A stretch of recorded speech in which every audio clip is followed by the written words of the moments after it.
دفعہ کا ذکر ہے کہ ایک ریوڑ سے ایک بکری چرتے چرتے کافی دور نکل گئی۔ جب چرواہے نے دیکھا تو ایک بکری کم تھی۔ اسے لگا کہ کوئی بھیڑیا نہ لے گیا ہو، لیکن اسے پھر بھی تلاش کرنا چاہیے، اور وہ بکری کو تلاش کرنے چلا گیا۔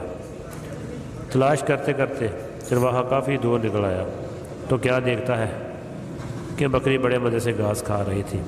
چرواہے کو بکری پر بڑا غصہ آیا، جلدی سے بکری کے پاس پہنچا اور زوردار لاٹھی بکری کو دے ماری، جس سے بکری کا سینگ ٹوٹ گیا اور خون بہنے لگا۔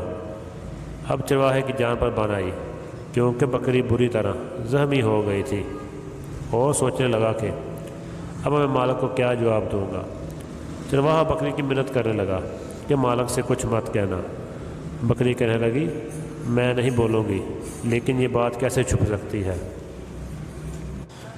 تم نے مجھ پر بڑا ظلم کیا ہے۔ اور بولی کہ میں تمہیں معاف کیا، مگر اس معاملے میں کچھ نہیں کر سکتی۔ اگر میں اپنا منہ بند رکھوں گی تو ٹوٹا ہوا سینگ سب کچھ بیان کر دے گا۔